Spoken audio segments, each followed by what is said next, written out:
আলহামদুলিল্লাহ, কিছুদিন আগে শখের বশে কিছু টাইগার এবং ফার্মি মুরগি পালন করছিলাম।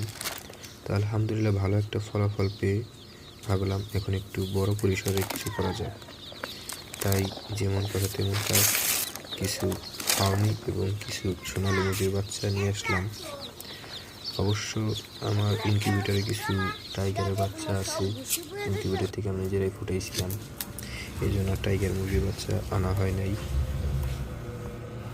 টাইগার মুরগিটা পালা হয় প্রধানত মাংসের জন্য। এটা প্রায় 40-45 দিনের মধ্যে 1 কেজি হয়ে যায়, আর এটা সর্বোচ্চ 7 থেকে 8 কেজি পর্যন্ত মাংস হয়। কিন্তু গ্রাম এলাকায় বাড়িতে বাড়িতে পালার জন্য আমার মনে হয় সর্বশ্রেষ্ঠ হবে এই ফার্মি মুরগি। কেননা ফার্মি মুরগি প্রধানত পালা হয় ডিমের জন্য।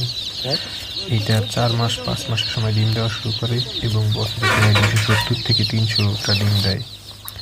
এটা খায়ও কম, এটা রোগ প্রতিরোধ ক্ষমতা অনেক বেশি, এই জন্য এটা বাড়িতে অনায়াসেই পালা যায়। আমার এই ফার্মিটা মিশরি জাতীয় ফার্মি, এটা একবার অথেন্টিক ব্রিড, এটা কোনো ক্রস ব্রিড না, তাই এটা অনেক বেশি ডিম দেয়। যদিও অরিজিনাল ব্রিড হওয়ার কারণে এটা একটু সাইজে ছোট থাকে, যেন খায়ও কম, কিন্তু এটা অরিজিনাল ব্রিড হওয়ার কারণে রোগ প্রতিরোধ ক্ষমতা অনেক বেশি, দেখা যায় রোগ ব্যাধি কম হয়। যদিও ডিমের জন্য লেয়ার মুরগি সবচেয়ে বেশি ভালো, কিন্তু লেয়ার মুরগি ডিমের দামের তুলনায় ফার্মি মুরগি ডিমের দাম অনেক বেশি। এটা প্রায় 80 থেকে 100 টাকা পর্যন্ত ডিমের হালি থাকে, যেখানে লেয়ার মুরগি ডিম 40-50 টাকা হালি। এই জন্যই ফার্মি মুরগি পালা অনেক ভালো। তারপরে আছে আমার কিছু সোনালী মুরগি। সোনালী মুরগি প্রধানত রোস্টের মাংসের জন্য। এটাও আপনার 40-45 দিনের মধ্যে 1 কেজি 1200 গ্রাম এরকম হয়ে যায়। এটা হলে তখন রোস্টের জন্য অথবা খাবারের জন্য করা যায় এটা। কিন্তু এই জাতীয় ফার্মিটা, এই যে সোনালী যেখান থেকে আনছি সেখানে বলে দিল ভাইরা যে আসলে এটা অনেক ভালো জাতের সোনালী, যদি বাড়িতে পালি ডিমের জন্য তাহলে এটা ভালো ফল দেয়। এইটাও নাকি 250 থেকে 270টা ডিম দেয় বছরে।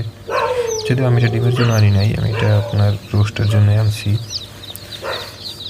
তাই যাদের ইচ্ছা আছে মুরগির খামার করার, অবশ্যই করে ফেলেন। আর যদি বাচ্চা লাগে অবশ্যই আমার সাথে যোগাযোগ করেন। ফার্মি, টাইগার, সোনালী মুরগি সহ আরও অন্যান্য মুরগিরও লিঙ্ক আছে আমার কাছে, যা লাগে সবই দেওয়া যাবে ইনশাআল্লাহ।